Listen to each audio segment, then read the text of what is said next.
نے یہ کہا تھا جی کہ جو بھی آئے گا وہ عوام سے قربانیاں مانگے گا، خود قربانی لیڈر نہیں دے گا. وہ مسلم نون لیگ وہ تو یہی عوام کہے سے گا قربانی مانگ رہی ہے نا، جی خود کہ تو نہیں دے رہی قربانی. 6 مہینے کڑوی گولی پی لیں، پھر اگلی گولی 6 مہینے کے لیے آئے گی، پھر اگلی گولی پی لیں 6 مہینے کے لیے، ایسے ہی وہ 3 ساڑھے 3 4 سال گولیوں میں گزر جائیں گے جی اور عوام کو کوئی فائدہ نہیں ہوگا.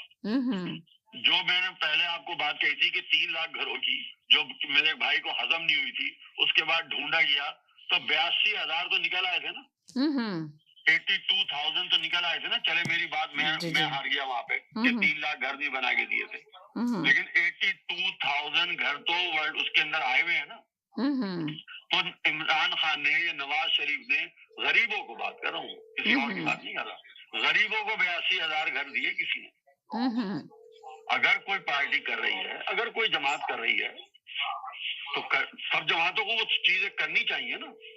اب کمپٹیشن جو آپ کے سامنے آ رہا ہے وہ نون لیگ، پیپلز پارٹی اور آزاد امیدواروں کے درمیان، کیونکہ آزاد امیدواروں سے ایک بڑی تعداد نکل کے ان 3 جماعتوں میں ڈسٹریبیوٹ ہوگی، کچھ نون میں، کچھ پی پی میں، کچھ آئی پی پی میں.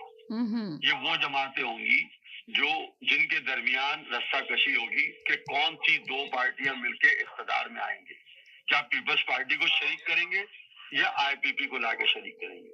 آنے والا وقت یہ فیصلہ کرے گا. یعنی کہ آپ یہ کہہ سکتے، یہ جو آپ کو صورتحال نظر آ رہی ہے کہ آنے والا وقت ڈیسائیڈ کرے گا کون.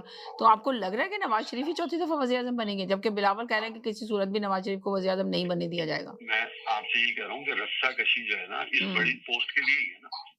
دونوں کی کوششیں یہ ہیں، دونوں جماعتوں کی، کہ ہماری جماعتوں کے سربراہ جو ہیں وہ وزارت عظمیٰ کا ہو رہا ہے. لیکن میں بار بار کہہ سکتا تو آپ کو لگ رہا ہے کہ 8 فروری کو الیکشن ہوں گے جو ملک کے ابھی حالات دیکھ رہے ہیں 8 آپ؟ فروری کے الیکشن جو ہے نا، اب گزشتہ 2 دن کی جو صورتحال آئی جی یہ بہت کریٹیکل ہو گئی، اور جس طریقے سے ہمارا بھی ری ایکشن آیا حکومت پاکستان کا وہ ایکسٹرا آرڈنری. ابھی جو ایران کے جو حالات، ایران نے جو حملہ کیا ہے پاکستان کے اوپر، اور انہوں نے کہا ہے کہ ایران کو معافی مانگنی چاہیے پاکستان سے. اگر یہ ایشو برننگ پوائنٹ نہیں بن گیا، جی کوشش کریں، کیونکہ چین نے فوراً بیچ میں جی جی چین نے تو فوراً کہا ہے نا، آپ کے سامنے کہا ہے چین نے کہ جی دونوں کو. اگر آپ دیکھیں کہ یہ 2 ممالک وہ ہیں پاکستان اور ایران جو ہمیشہ سے ایک دوسرے کو کور کرتے تھے. کشمیر کے لیے ہمیشہ سب سے پہلے ایران ہماری سپورٹ کرتا تھا اور ایران کے لیے ہم ہمیشہ سپورٹ کیا کرتے تھے. اب ہم اپنے خطے کے اندر اگر پڑوسیوں میں دیکھیں تو اس جنگ کے بعد یا اس واردات کے بعد ہمارا کوئی کلوز فرینڈ نہیں ہے. 1965 کی جنگ میں جب دفاعی صورتحال پیش آئی تھی تو پاکستان کے جتنے پیسنجر جہاز تھے وہ ایران کے اندر لینڈ کیے گئے تھے تاکہ وہ پاکستانی ہوائی اڈوں پر نہ کھڑے ہوں اور کسی حملے کی زد میں نہ آئے.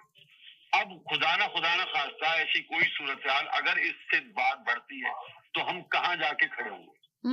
ہماری دفاعی پوزیشن کیا ہوگی یا خارجہ پالیسی میں ہمارا کون ساتھ دے گا جو سب سے پہلے اپ فرنٹ میں ہمارے ساتھ آگے کھڑا ہوگا؟ تو دونوں ممالک کو سوچنا چاہیے کہ کس طریقے سے ہم اپنی رفٹ کو ریزالو کریں، کیونکہ ہمارا ریلیشن ایک دن کا نہیں ہے. 47 سے لے کے آج تک ہم نے ایک دوسرے کو ہمیشہ فرسٹ اسٹیپ کے اوپر کور کیا. پاکستان کو سب سے پہلا تسلیم کرنے والا ملک بھی ایرانی تھا. تو ان تمام چیزوں کو مد نظر رکھتے ہمیں سوچنا ہوگا کہ ہم دونوں کے درمیان جو جنگ ہے نا وہ دونوں کے لیے قابل قبول نہیں ہے. خود ایران کو بہت بڑا عالمی پیمانے پہ نقصان ہو رہا ہے اور ہمیں دفاعی طور پہ بہت بڑا نقصان ہو رہا ہے. ہم معاشی طور پہ بھی نقصان کی طرف چلے جائیں گے اگر ہم ایران سے کٹ ڈاؤن کرتے ہیں.